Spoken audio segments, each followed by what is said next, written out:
Good morning, citizens, and welcome back to the front lines. I'm Julian Archer, and I'm ready to fight for the soul of this republic with every breath in my body. And I'm Mary Kane, coming to you from the only room in this city where the espresso is as bitter as the political landscape. Maya Thorne here. Currently in my democracy is a burning dumpster era, and I've got the receipts to prove it.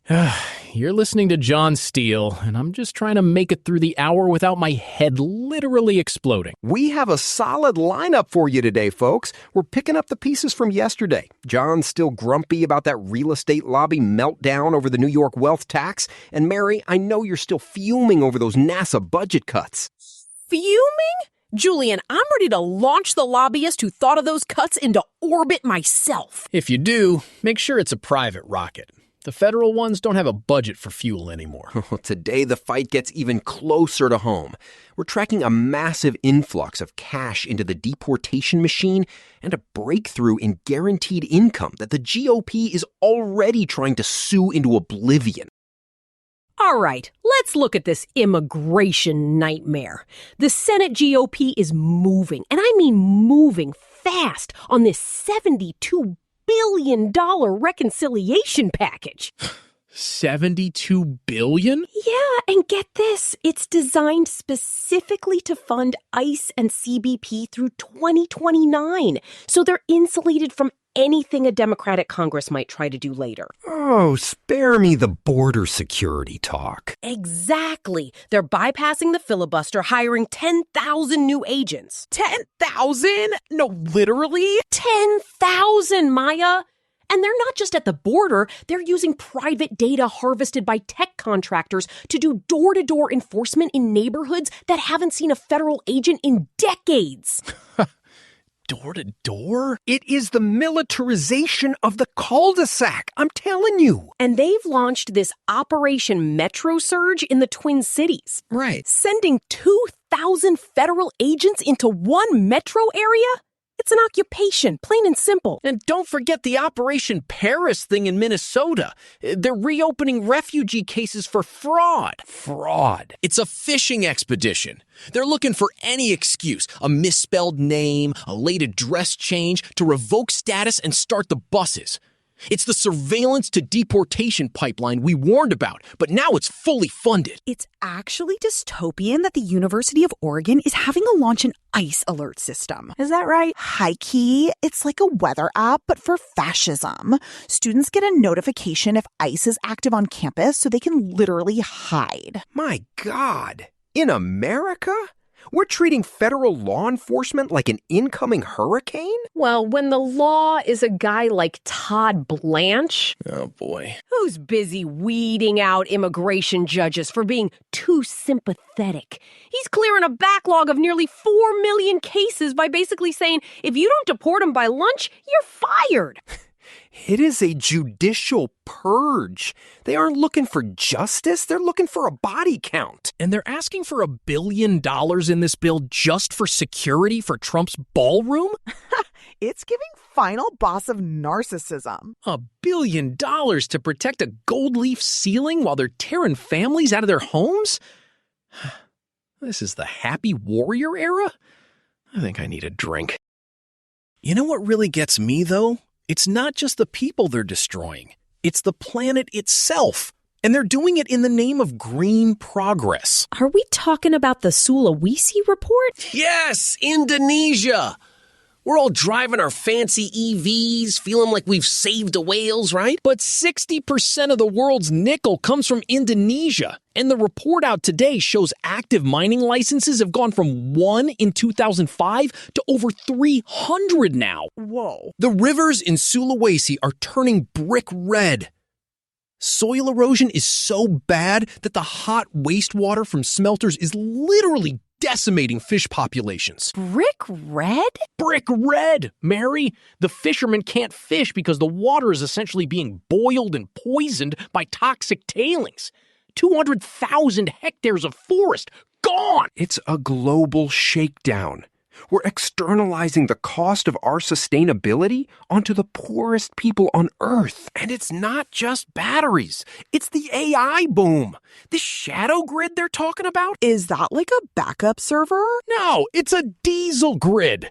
These AI data centers are sucking so much electricity that the local grids are failing. So these companies are bringing in hundreds of massive diesel generators, the dirtiest tech we have, just to keep the servers running so we can generate AI-generated pictures of cats. It is absurd.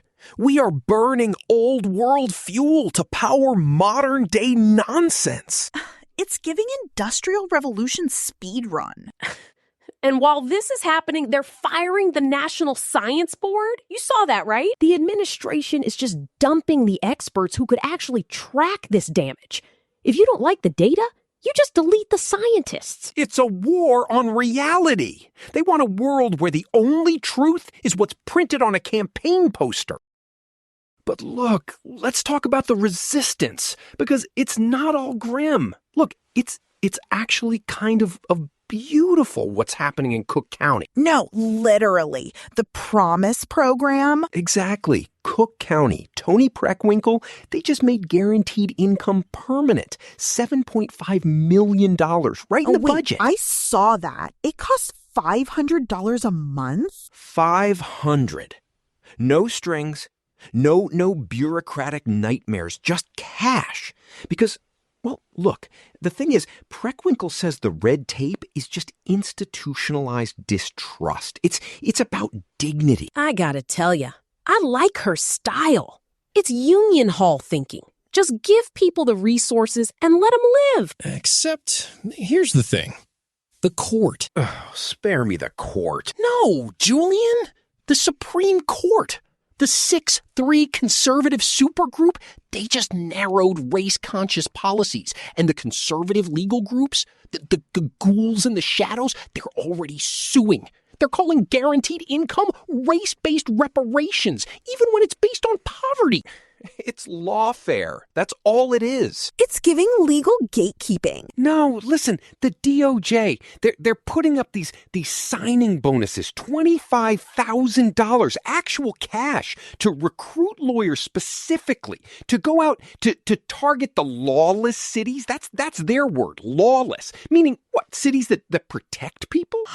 They're paying bounties for lawyers? Yes, it's in the Lawless Cities Accountability Act. They want to withhold federal funds from any city that doesn't bow down to their immigration mandates. It's a shakedown, Mary. It's a protection racket. Nice transit system you got there. Shame if the federal government stopped the checks because you didn't deport your neighbors. Are you kidding me with this guy, Todd Blanche? He's the chair of the weaponization working group?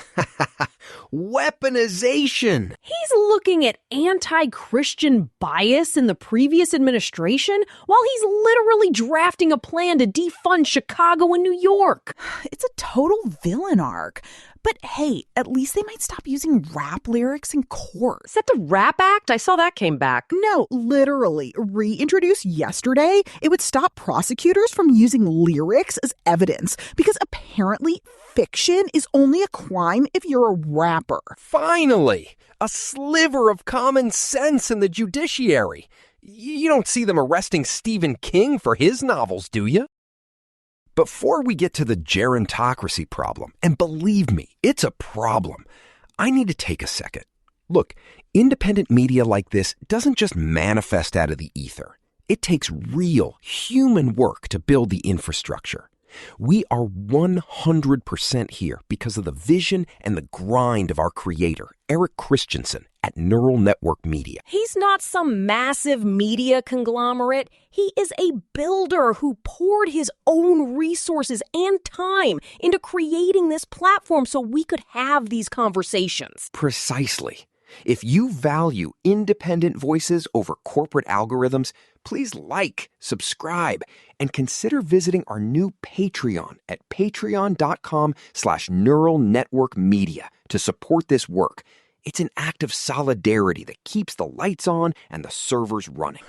It's better than betting on elections, which is where we're headed next. Okay, let's talk about the medical marketing scam. Mary, you saw this UCSB study? Oh, I saw it. Seeding trials. Tell the people, because this is actual madness. Look, here's the deal. For decades, these pharmaceutical companies have been running phase 4 trials. I see. That are really just marketing disguised as science. They sign up thousands of doctors, right? I see. But each doctor only sees 2 or 3 patients. The goal isn't to study the drug.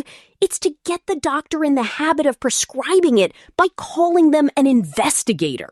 Shut up. 1% of all trials, Julian. Participants think they're helping cure cancer or depression. Right. But they're really just helping a Me Too drug gain market share. They're taking the physical risks of a clinical trial for a corporate marketing budget. It's human experimentation for the sake of a quarterly earnings report. It is a total betrayal of the Hippocratic Oath. And while they're seeding drugs, RFK Jr. is telling people to taper off their SSRIs without a doctor's plan. Okay, so we have doctors being tricked by marketing and patients being tricked by a guy who thinks Wi-Fi gives you leaky brain? It is a perfect storm of medical misinformation, and the GOP wants to give this man a cabinet position? Which brings us to our main story, the gerontocracy. I'm telling you, the fever is finally breaking. No, literally, the NPR poll this morning, 80% of Americans want age caps for Congress.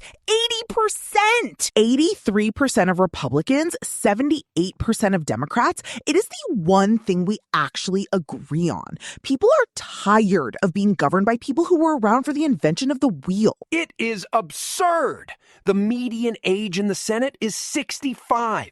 The median age of the workforce is 42.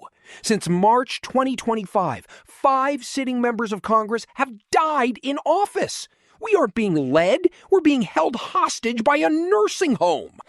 Look, I'm no kid, but these guys? They're voting on AI regulation when they can't even operate a remote control. It's a representation gap as wide as the Grand Canyon. And they aren't just old, they're betting on us. Did you see the prediction platform scandal? You mean like the DraftKings for the apocalypse vibe? Exactly. These platforms, Kalshi, Polymarket, billions of dollars are being bet on who wins in November. And now we're seeing insider trading 2.0. Go on. Aides and candidates are betting on their own races because they have the internal polling. They know they're going to lose, so they bet against themselves to make a buck on the way out. It is a betrayal of the highest order. It's taking selling out to a literal financial conclusion. It's the billionaire class, John. They want to turn our democracy into a casino because they're the ones who own the table. They don't care if the house burns down as long as they get a piece of the insurance money. It's giving final stage capitalism. Like, we're just NPCs in a high-stakes gambling ring for people who look like they're made of wax. And look at the GOP's response, the SAVE Act. They want to purge the voter rolls. They want to make it harder for people to vote while they're busy betting on the outcome. They're purging the voters and weeding out the judges and seeding the drugs. It's all the same playbook. It's the vandalism of the state. Well, 80% of the people wanting age caps tells me one thing. The people are ready to fire the vandals. And that is the point. The American people are not as divided as the billionaires want us to be. We want leaders who can see the future, not just remember the 1950s. We want a state that works for the families in Cook County, not the betting pools on Wall Street. Or maybe we just want leaders who don't think the cloud is where God keeps the weather. This republic is at a crossroads, but the path is clear. Out with the old, out with the corrupt, and in with a democracy that actually reflects the people it serves. We are the happy warriors, and we are just getting started. Going back to feed Mitch. At least he doesn't have an offshore betting account. Verdict. The gerontocracy is in its flop era, and the vibes for the future are actually kind of optimistic. Bet. Look, here's the deal. You don't let a guy who can't see the road drive the bus. It's time to pass the keys. We will hold the line. We will win the argument, and we will save this democracy for the generations to come.